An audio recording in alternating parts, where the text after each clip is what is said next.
देखिए, आज से हम लोग क्लास 10 के चैप्टर एपी को शुरू करेंगे। सबसे पहले क्या करते हैं, इस चैप्टर का हम लोग डेफिनेशन समझते हैं कि एपी कहते किसको हैं, और उसके बाद उसके इंट्रोडक्शन क्लास को हम लोग समझेंगे। एपी का जो फुल फॉर्म है वो है अरिथमेटिक प्रोग्रेशन, जिसको शॉर्ट में हम लोग एपी कहते हैं। ठीक है, डेफिनेशन लिखता है कि it is the list of number in which next term is obtained by adding a fix number two the previous one. इसका मतलब क्या होता है कि एपी क्या है, एक एपी संख्याओं का एक समूह है जिसमें अगला जो नंबर है वो पिछले नंबर में एक निश्चित संख्या ऐड करने से मिलता है। इसको एग्जांपल लेकर समझेंगे तो बहुत आसानी से समझ में आएगा। सपोज करते हैं यहाँ पर 3 है, 3, 6, 9, 12, 15, और ये इस तरीके से कुछ संख्याओं का समूह दिया गया है या कुछ संख्याओं की एक सूची दी गई है।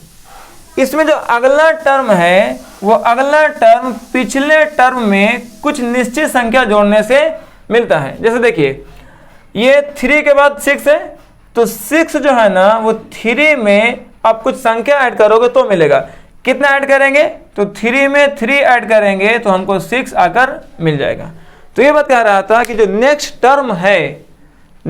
टर्म है वो अपने पिछले वाले टर्म से एक निश्चित संख्या ऐड करने से मिलता है। उसी तरीके से देखिए, 6 का नेक्स्ट टर्म है 9, और 9 में आप क्या ऐड करोगे, 3 ऐड करोगे तो 9 आकर मिल जाएगा। ओके, उसी तरीके से 9 का नेक्स्ट टर्म 12 है, और 12 पाने के लिए आप उसके पिछले वाले टर्म में फिर से 3 ऐड करेंगे तो आपको मिल जाएगा। मतलब क्या हुआ, एपी में, एपी क्या एक संख्या है, एक संख्याओं का समूह है, एक संख्याओं की सूची है जिसमें नेक्स्ट टर्म अपने पिछले टर्म से, पिछले पद से एक निश्चित संख्या जोड़ने से मिलता है। एक इंटरेस्टिंग बात इसमें यह है कि आपको हर बार वही संख्या ऐड करना है। जैसे देखिए, आपको 6 लाना है, तो 6 लाने के लिए आप 3 में 3 ऐड करेंगे 6 आएगा, और इसका अगला टर्म लाने के लिए भी आपको वही नंबर 3 ऐड करना पड़ेगा। ऐसा नहीं कि हर बार अलग अलग नंबर ऐड करेंगे, एक ही नंबर को बार बार ऐड करना है। वैसे ही देखिए, 9 का नेक्स्ट टर्म 12 है, अब 12 लाने के लिए उसके पिछले वाले टर्म में फिर से 3 ऐड करेंगे तो क्या आएगा, 12 आ जाएगा। से वही काम करेंगे। 12 का नेक्स्ट टर्म 15 है, 15 लाने के लिए उसके पिछले वाले टर्म से फिर 3 ऐड करेंगे और 15 आ जाएगा। तो इस तरीके से हम लोग क्या समझ रहे हैं कि एक ऐसी संख्याओं की सूची है जिसमें नेक्स्ट वाला टर्म, जो अगला पद है ना, वो पिछले वाले टर्म में एक निश्चित संख्या जोड़ेंगे तो मिल जाएगा। ओके, और एक इंटरेस्टिंग चीज क्या था इसमें कि हर बार आपको सेम ही नंबर ऐड करना है। 3 में 3 ऐड करेंगे 6 आएगा, 6 में फिर 3 ऐड करेंगे 9 आएगा, 9 में फिर 3 ऐड करेंगे 12 आएगा, 12 में फिर 3 ऐड करेंगे 15 आएगा, और ये नंबर आपको इनफाइनाइट तक चले जाएंगे। अब यहाँ पर समझिए, ये कहाँ तक जाएगा इसको समझना है। अगर ये आपको एपी के लास्ट में इस तरीके से डॉट्स बनाए गए हैं तो इसका मतलब ये होता है कि ये इनफाइनाइट तक जाएंगे, अनंत तक जाएगा। और इस तरह के हम लोग को एपी को इनफाइनाइट एपी कहा जाता है, जिसमें कहाँ तक जाएगा वो निश्चित नहीं है, आपको डॉट डॉट करके बना दिया गया है। एक रहता है कि यहाँ पर इस तरीके से डॉट डॉट बनाएगा और लास्ट में जाकर के आपको यहाँ पे लिख दिया, सपोज करिए 21।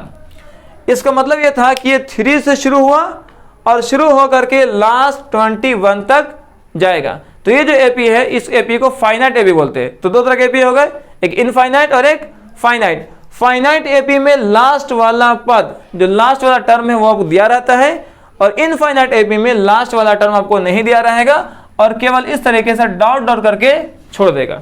तो इस तरह के जो समूह है, इस तरह की जो सूची है संख्याओं की, इस संख्याओं की सूची को हम लोग एपी कहेंगे। यही चीज यहाँ लिखा गया है, संख्याओं की एक ऐसी सूची है जिसमें प्रत्येक पद में अपने पिछले पद से एक निश्चित संख्या जोड़ने से प्राप्त होती है। आपको इसको लाना है, इसको लाने के लिए इसमें पिछले वाले टर्म 3 में ऐड करेंगे, 3 आ जाएगा 9, 6 आ जाएगा, 6 में फिर 3 ऐड करेंगे 9 आ जाएगा, 9 में फिर 3 ऐड करेंगे 12 आ जाएगा, 12 में फिर 3 ऐड करेंगे 15 आ जाएगा, एंड सो ऑन। ऐसे ही वो इनफाइनाइट तक चला जाता है। ओके, अब इसको समझिए, इसमें आपको सिर्फ 2 चीजें पता होना चाहिए। फर्स्ट में शुरू वाला पद कितना है, और दूसरी चीज आपको कितना नंबर ऐड करना है। जैसे मान लिया जाए कि फर्स्ट में हम लिए एक नंबर 2, ठीक, ये पहला पद आपको 2 मिल गया, और उसके बाद आपको ये पता है कि आप कितना ऐड करने वाले हो। आप हर बार ऐड कर रहे हो, यहाँ पर सपोज करते हैं कि हर बार 2 ऐड कर रहे हैं, तो हमको अगला टर्म कैसे मिल जाएगा? पिछले टर्म में 2 ऐड करेंगे, 2 + 2 = 4। नेक्स्ट टर्म मिल गया। उसी तरीके से इसका अगला टर्म क्या करेंगे, इसमें फिर 2 ऐड कर देंगे, 6 मिल जाएगा। इसका फिर जो अगला टर्म निकालना है, इसमें फिर 2 ऐड कर देंगे, 8 मिल जाएगा।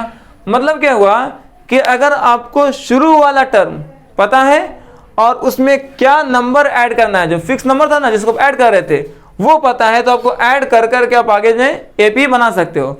जैसे यहाँ पर 2 दिया हुआ है और आपको हर बार 2 ऐड करना है जो फिक्स नंबर है, तो 2 + 2 करेंगे 4 आ जाएगा, 4 + 2 करेंगे 6 आ जाएगा, 6 + 2 ऐड करेंगे 8 आ जाएगा, और 8 + 2 ऐड करेंगे 10 आ जाएगा, और इसी तरीके से ये नंबर इनफाइनाइट चले जाएंगे। तो हम लोग क्या देख रहे हैं कि ये आपको एक संख्याओं का एक सूची मिला और ये आपको एपी है। अब ध्यान दीजिए कि ये एक्चुअल में पता है क्या है, 2 का टेबल है, 2 का पहाड़ा है। इसका मतलब यह है कि जब हम लोग 2 का पहाड़ा पढ़ते हैं वो एक एपी है। उसी तरीके से एग्जांपल लेते हैं, मान लेते हैं आप 3 ले लिए शुरू में, और आप हर बार क्या कर रहे हैं, 3 ऐड कर रहे हैं। अब कितना ऐड कर रहे हैं कोई फिक्स नहीं है कि सर 2 ही ऐड करना है या 4 ऐड करना है या 5 ऐड करना है, आपकी मर्जी, हर बार आप कुछ भी ऐड कर सकते हो। लेकिन जरूरी है कि हर बार जब ऐड करेंगे तो सेम ही नंबर को वहां पर ऐड करना पड़ेगा। मान लेते हैं फर्स्ट टर्म कितना है, 3 है, और आप ऐड भी 3 ही कर रहे हो, तो क्या होगा, 3 में 3 ऐड करेंगे 6 आ जाएगा, 6 में फिर 3 ऐड करेंगे 9 आ जाएगा, 9 में फिर 3 ऐड करेंगे 12 आ जाएगा, 12 में फिर 3 ऐड करेंगे 15 आ जाएगा, और ये आपको एपी मिल गया। मतलब ये हुआ कि हमको एपी बनाने के लिए केवल 2 चीजें पता होना चाहिए। पहला वाला टर्म, जो फर्स्ट टर्म है, जो पहला पद है वो पता होना चाहिए, और फिक्स नंबर जिसको ऐड करना है वो पता होना चाहिए। तो क्या करेंगे, पहले पद को छोड़ देंगे, उसके बाद सेकंड पद निकालने के लिए उस पहले पद में फिक्स नंबर को जोड़ देंगे। 3 + 3 आपको 6 आ जाएगा। अब इसका अगला पद निकालना है तो फिर से 6 में 3 जोड़ देंगे 9 आ जाएगा, 9 में फिर 3 जोड़ देंगे आपको 12 आ जाएगा। तो इस तरीके से आप इनफाइनाइट जो है, अब इस तरीके से इनफाइनाइट नंबर तक एपी को निकाल सकते हैं। अब यहां पर आप दोनों देख रहे हैं कि देखिए ये 2 का टेबल है, ये 3 का टेबल है। अब एक और चीज लेते हैं, हम लोग क्या करते हैं कि 1 लेकर के देखते हैं। सपोज करते हैं पहला नंबर क्या कर रहे हैं, 1 कर रहे हैं, और अब ऐड भी यहां पर 1 ही कर रहे हैं। क्या ऐड कर रहे हैं, 1 कर रहे हैं। अब देखते हैं कौन सा है, यहां पर तो देखिए ये 2 का टेबल आया, ये 3 का टेबल आया। मतलब ये हुआ कि हम जो भी टेबल पढ़ते हैं वो एक्चुअल में क्या है, एक एपी का फॉर्म है। हम यहाँ पर क्या कर रहे हैं, 1 ऐड कर रहे हैं। फर्स्ट नंबर 1 हुआ और नेक्स्ट में 1 ऐड कर, तो 1 + 1 क्या हो जाएगा, 2, 2 + 1 ऐड करेंगे 3, 3 + 1 ऐड करेंगे 4, 4 + 1 ऐड करेंगे 5, और ये नंबर आपको इनफाइनाइट चले जाएंगे। और ये जो नंबर मिला ये एक्चुअल में एक गिनती की संख्या है। इसका मतलब ये हुआ कि हम जो गिनती पढ़ते हैं वो भी एपी है, हम जो पहाड़ा पढ़ते हैं, जो टेबल पढ़ते हैं वो तो एपी है ही है, साथ ही साथ जो काउंटिंग करते, जो गिनती पढ़ते वो भी एपी है। ओके, कुछ और एग्जांपल लेते हैं। सपोज करें यहां पर आप कोई नंबर लिए 10, जो आपको फर्स्ट टर्म था 10 लिए। आपको एपी बनाने के लिए केवल 2 चीजें पता होना चाहिए, पहला वाला संख्या और जो फिक्स नंबर ऐड करना है वो। और मान लीजिए फिक्स नंबर जो आप ऐड कर रहे थे वो अब 0 ले लिए। क्या लिए, 0। हम लोग कुछ भी ले सकते हैं, वो जरूरी नहीं कि सर 2 लेना है या 3 लेना है या 1 लेना, कुछ भी लिया जा सकता है। तो सपोज करते हैं फर्स्ट नंबर क्या लिए, 10 लिए, और उसमें 0 ऐड कर रहे हैं, तो पता है 10 + 0 करेंगे फिर 10 आएगा, फिर 10 + 0 करेंगे फिर 10 आएगा, फिर 10 + 0 करेंगे फिर 10 आएगा, फिर 10 + 0 करेंगे फिर 10 आएगा, और इस तरीके से ये इनफाइनाइट नंबर चले जाएंगे। तो ये भी एक एपी है। इसका मतलब है कि अगर हर बार एक ही संख्या रिपीट होता रहे तो उसको भी हम लोग एपी कह सकते हैं। ओके, अब क्या करते हैं, कुछ और एग्जांपल लेते हैं। मान लेते हैं कि हम लोग कुछ नेगेटिव नंबर ले रहे हैं, कोई जरूरी नहीं कि आप हर बार पॉजिटिव नंबर लेंगे। यहाँ पर 2 लिए पॉजिटिव था, 3 लिए ये पॉजिटिव था, 1 लिए ये भी पॉजिटिव था, यहाँ पर 0 पे लिए, तो जरूरी नहीं कि फिक्स नंबर जो ऐड कर रहे हैं ना वो पॉजिटिव ही हो या 0 हो, आप नेगेटिव भी ले सकते हो। एग्जाम्पल के तौर पे ये 40 लिया गया, पहला नंबर जो फर्स्ट टर्म है, जो पहला पद है वो 40 लिया गया है। और जो फिक्स नंबर जिसको आप ऐड करने वाले हो, जिसको फिक्स नंबर बोल रहे हो, वो सपोज करें -5 है।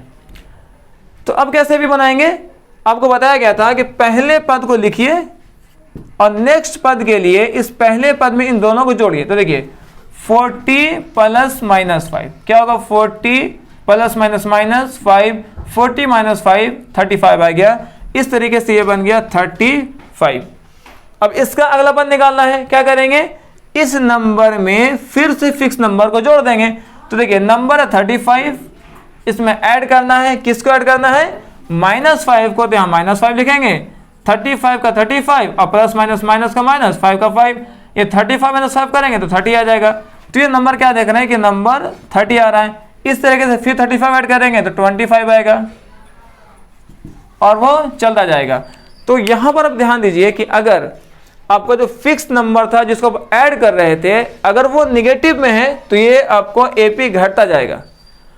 फिक्स नंबर अगर पॉजिटिव में है, प्लस है, तो नंबर आपको बढ़ता जाएगा। तो ये सारे कुछ जो है ना, कुछ एग्जांपल्स हैं एपी के।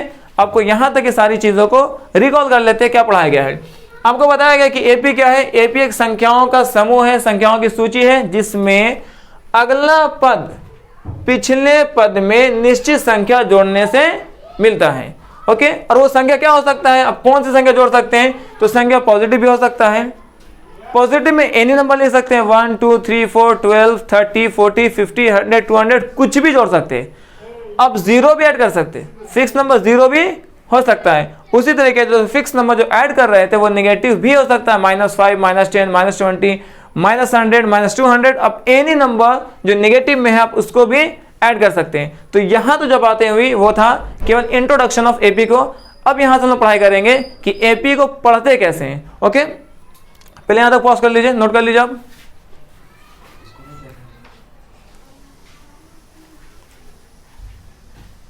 देखिए यहाँ पर आपको एपी के कुछ एग्जांपल्स आपको दिए गए हैं। अब हम लोग यहाँ से क्या करेंगे, एपी का नेमिंग करना, एपी का नामकरण करना सीखेंगे।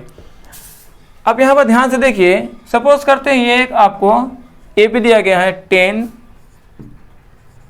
20 30 40 और इस तरीके से डॉट बनाया गया है। आपको अभी तक में ये बताया गया कि एपी किसे कहते हैं। एपी एक संख्याओं का समूह होगा, संख्याओं की सूची होगी, जिसमें जो अगला पद है वो पिछले पद में निश्चित संख्या जोड़ने से मिलेगा और हर बार आपको वही संख्या जोड़ना पड़ेगा। जैसे 20 लाने के लिए आप उसके पिछले पद 10 में 10 जोड़े 20 आया, उसमें फिर 10 जोड़े 30 आ गया और इसके अगले पद 40 लाने के लिए फिर इसमें 10 जोड़े 40 आ गया। तो ये आप एक ही नंबर को बार बार ऐड कर रहे हैं और एपी बनता जा रहा है। अगर यहाँ पर केवल डॉट डॉट देकर छोड़ा गया है, इसका मतलब है ये एपी अनंत तक जाएगा, जिसको इनफाइनाइट नंबर ऑफ एपी कहते हैं। अगर लास्ट में कहीं पर जाकर खत्म हो जाएगा तो इसको फाइनाइट नंबर ऑफ एपी कहते हैं, जो कहीं पर जाकर के फुल स्टॉप हो गया है, मतलब रुक गया है, वहां पर एपी खत्म हो गया है। अब अगर ये आपको दिया जाए कि कौन सी संख्या ऐड कर रहे थे, मतलब उस फिक्स नंबर को निकालना है, जो जिसको आप ऐड कर रहे थे ना, उस फिक्स नंबर को निकालना है, तो आप क्या करेंगे, अगले वाले टर्म से उसके पिछले वाले टर्म को माइनस करिए। जैसे देखिए यहाँ पर मान लीजिए कि ये 20 है, अब 20 में 10 माइनस करेंगे जो आ जाएगा 10, मतलब ये हुआ कि अब 10 में 10 ऐड किए थे तो 20 आया था। उसी तरीके से अब इस अगले वाले में 30 में अब फिर से उसका पिछला को माइनस करिएगा 10 आएगा। उसके अगले 40 में उसके जस्ट पिछले वाले को ऐड करिएगा फिर 10 आएगा। मतलब ये हुआ कि उसके पिछले वाले टर्म को माइनस करने से आपको वो समझ आ जाता है कि आप ऐड किसको कर रहे थे, राइट। तो कौन सी संख्या ऐड किया गया है, इसको निकालने का सिंपल सा तरीका ये था कि अगले वाले टर्म से, अगले वाले पद से उसके पिछले वाले पद को माइनस कर देंगे तो जो संख्या निकाल रहे थे वो संख्या आ जाएगा। अब ये क्यों बता रहे हैं, अब यहाँ पे एक बात को समझिए, ऐसा हम क्यों कह रहे थे। सबसे पहले क्या कीजिए, आप इसको नेमिंग करना सीखिए कि एपी को नेमिंग कैसे करेंगे। शुरू वाले टर्म को आप कहेंगे A1, क्या कहेंगे A1, और उसके बाद आपको पढ़ना है A1 A2 A3 A4 A5 A6 and so on. इसको कहीं कहीं पे बुक में आपको T1 से पढ़ा जाता है, मतलब आप इसको पढ़ सकते हैं T1 T2 T3 T4 T5 T6 T7 ऐसा करके इनफाइनाइट पढ़ सकते हैं, राइट। अब यहाँ पर समझिए, जैसे कि मान लेते हैं ये जो शुरू वाला टर्म है आप इसको A1 भी कह सकते हैं या T1 भी कह सकते हैं। शुरू वाले टर्म को बुक में आपको NCERT बुक में आपको A लिखा गया, जिसको हिंदी में प्रथम पद कहेंगे। इसका मतलब यह है कि अगर बुक में आपको इस तरह का एपी दिया हो और उसमें प्रथम पद निकालना हो कि इसमें बताइए प्रथम पद क्या है, आप आसानी से पहचान लेंगे कि सर शुरू वाले टर्म को ही तो प्रथम पद कहते हैं, शुरू वाले टर्म ही को फर्स्ट टर्म या प्रथम पद कहते हैं। और ये हमारा प्रथम पद 10 बन गया, इसको ए से लिखेंगे या A1 से लिखेंगे। ओके, जब इसको नेमिंग करेंगे तो करेंगे A1 A2 A3 A4 और केवल प्रथम पद निकालना रहेगा तो फर्स्ट वाले टर्म A1 ही को A लिख देंगे और वो प्रथम पद बन जाएगा। उसके बाद आपको कैसे पढ़ेंगे, A1 A2 A3 A4 A5 करते करते यहाँ तक जाएंगे, ये A8 तक आपको आएगा तो इसको लिखेंगे A8। अगर मान लीजिए आपको पता नहीं कहाँ तक जा रहा है, आपको ये नंबर नहीं पता है तो इसको आप क्या लिखेंगे, AN लिखेंगे। क्या लिखेंगे, AN। इसका मतलब ये हुआ कि सर जो लास्ट वाला पद है, जो लास्ट वाला टर्म है वो हमारा AN कहलाएगा, क्योंकि N का है, कुछ भी नंबर कहाँ तक जा रहे हैं। सपोज करिए फर्स्ट वाला तो A1 लिखे, अब इसको A1 लिखेंगे, इसको A2 लिखेंगे, इसको A3 लिखेंगे, इसको A4 लिखेंगे। अब कहाँ तक जाएंगे वो नहीं पता तो आप N लिख देंगे, सर हम N तक गए थे, N 10 भी हो सकता है मतलब A10 तक गए थे, N 20 भी हो सकता है मतलब हम 20 तक गए थे। एक कहाँ तक जाना है उसके लिए आप क्या लिख देंगे, AN। इसका मतलब ये हुआ कि जो लास्ट वाला टर्म है AP का, जो अगर फाइनाइट AP है और जो लास्ट वाला टर्म दिया है उसमें आपको AN दिया रहता है। यहां पर बोलेगा सर यहाँ पर AN क्या है, तो यहाँ पर AN नहीं पता है क्योंकि किसी में लास्ट वाला टर्म आपको दिया हुआ नहीं है। ओके, तो जो इनफाइनाइट AP हैं जिसमें लास्ट टर्म आपको नहीं पता है उसमें AN आपको नहीं दिया गया है। और जो फाइनाइट AP है, सपोज करें 10 20 30 40 50 करके आपको यहाँ पर 60 करके छोड़ देता, इसका मतलब है कि जो लास्ट वाला टर्म है हमारा वो है AN इज इक्वल टू 60। तो AP का जो लास्ट वाला टर्म दिया रहता है उसको AN कहा जाता है। दो बातें समझ आ गई। पहली बात कि सर फर्स्ट टर्म प्रथम पद किसे कहेंगे, जो शुरू में रहेगा। लास्ट टर्म AN किसे कहेंगे, जो सबसे लास्ट में जो रहेगा ना वही AN होता है। तीसरी बात कि अगर हमको वो चीज निकालना है जिसको आप ऐड कर रहे थे, फिक्स नंबर बताइए जिसको आप ऐड कर रहे थे, तो आप क्या बताए थे कि सेकंड वाले से उसके पहले वाले को माइनस कर दीजिए। देखिए 20 माइनस 10 10, अब 10 ही तो ऐड कर रहे थे, 10 प्लस 10 20, 20 प्लस 10 30। कैसे निकाल रहे, अब उसके जस्ट आगे वाले से उसका नेक्स्ट वाले टर्म से उसके पहले वाले टर्म को माइनस कर दीजिए, वो नंबर आ जाएगा जो नंबर आप ऐड कर रहे थे। बात समझ आ रही है। यहाँ देखिए आप 40 है, इस 40 में उसके पिछले वाले टर्म 30 को माइनस कर दीजिए, 10 आ जाएगा। और हर बार आप क्या देखेंगे कि वो नंबर फिक्स आ रहा है, वो नंबर सेम आ रहा है। इसका मतलब है कि AP में सेम नंबर ही जोड़ा जाता है। इसका मतलब यह हुआ कि इन दोनों नंबर का डिफरेंस 10 आया। देखिए इसका डिफरेंस 10, इसका डिफरेंस 10, इसका डिफरेंस 10। तो हम क्या देख रहे हैं कि नंबर का जो डिफरेंस है वो हमेशा 10 10 आ रहा है, मतलब कॉमन नंबर आ रहा है। इसीलिए इस कॉमन डिफरेंस को हम लोग इस डिफरेंस को क्या बोलते हैं, कॉमन डिफरेंस बोलते हैं, जिसको हिंदी वाले बच्चे इसी को सार्व अंतर कहते, सार्व अंतर कहते, जिसको D से लिखा जाता है। इसका मतलब क्या हुआ कि सार्व अंतर निकालना हम लोग सीख गए।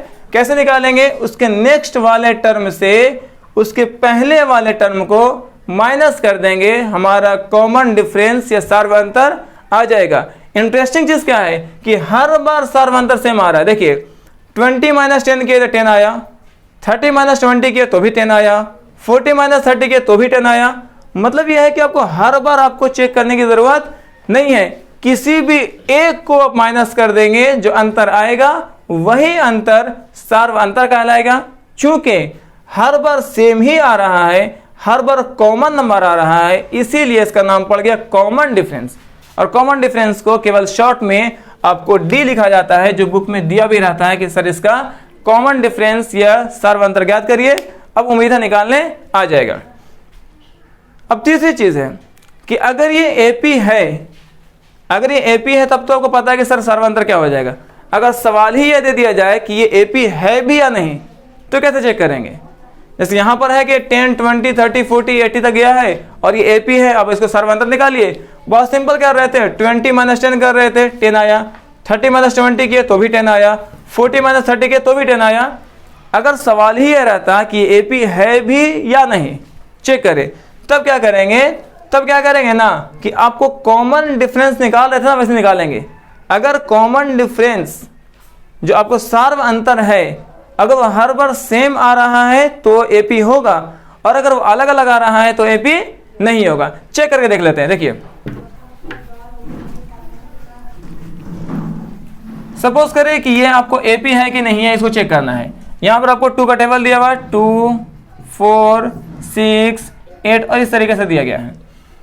सपोज करिए 20 तक गया है ये आपको। सबसे पहले बताइए इसमें प्रथम पद क्या होगा?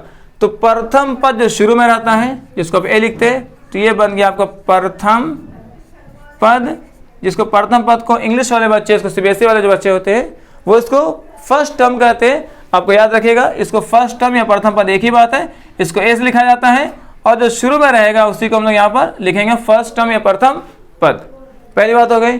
दूसरी चीज, इसका लास्ट टर्म, चूंकि ये फाइनाइट एपी है। देखिए, फाइनाइट एपी और इनफाइनाइट एपी दो अलग चीजें हैं। अगर आपको लास्ट वाला टर्म पता है कि एपी कहां तक खत्म हो रहा है, तब वो फाइनाइट एपी है। ठीक, परिमित समांतर श्रेणी। और अगर वो लास्ट वाला टर्म नहीं पता है, केवल डॉट डॉट करके छोड़ दिया, जैसा कि यहां पर डॉट डॉट करके छोड़ दिया है, तो इसको बोलेंगे इनफाइनाइट एपी। फाइनाइट एपी में जो लास्ट वाला टर्म है ना, इसी लास्ट वाले टर्म को हम लोग ए एन बोलते हैं। A N is equal to 20 हो गया यहाँ पर। अब ये चेक करना है कि ये सर एपी है भी या नहीं। तो हम लोग जानते हैं कि एपी होता ही कब है? जब उसका डिफरेंस कॉमन हो, मतलब अंतर हमेशा बराबर हो। तो अगर एपी चेक करना है कि एपी है या भी नहीं, तो अब क्या करिएगा? उसके कॉमन डिफरेंस को निकाल के चेक कर लीजिएगा। कॉमन डिफरेंस निकालते हैं। सपोज करते हैं ये आपको देखिए, ये A1 है, ये A2 है, ये 3 है, ये A4 है। आपको निकालना है कॉमन डिफरेंस। बताया गया था कॉमन डिफरेंस निकालने के लिए अगले वाले पद से पिछले वाले पद को माइनस करना था। मतलब A2 माइनस A1 करेंगे, A2 माइनस A1 करेंगे। A2 हमारे पास 4 है, 4 माइनस A1 हमारे पास 2 है, 2 करेंगे, 4 माइनस 2 करेंगे, 2 आएगा। अगली बार फिर निकालेंगे कॉमन डिफरेंस को, तो D इज इक्वल टू, अब क्या करेंगे? 3 माइनस 2 करेंगे, तो हमारे पास 3 है, A3, और यह है A2। A3 का वैल्यू हमारे पास 6 आ गया, 6 लिखेंगे और माइनस 4 करेंगे, फिर से हमारे पास 2 आ गया। दोनों में D सेम सेम है। और चेक करते आगे, यहाँ तक देखिए, ये D है। D इज इक्वल टू यहाँ पर क्या है? A4 में A3 को माइनस करेंगे। A4 आपके पास 8 है और ये 6 है, फिर आएगा 2। अब क्या देख रहे हैं कि हर बार जो अंतर है दो संख्याओं का, वो अंतर बराबर है। कंसेक्यूटिव नंबर के जो डिफरेंस है, कंसेक्यूटिव मतलब लगातार संख्या, जो लगातार संख्याओं के जो अंतर है वो हमेशा सेम आ रहे हैं, डिफरेंस सेम आ रहा है, मतलब कॉमन डिफरेंसेस का सेम सेम आ रहा है, इसीलिए यह एपी है। तो इस तरीके से आज का पूरा क्लास इंट्रोडक्शन ऑफ आपको एपी में रहा। कल से हम लोग इसको एपी के चैप्टर को शुरू करेंगे। अभी पूरे चीज को नोट डाउन कर लीजिए।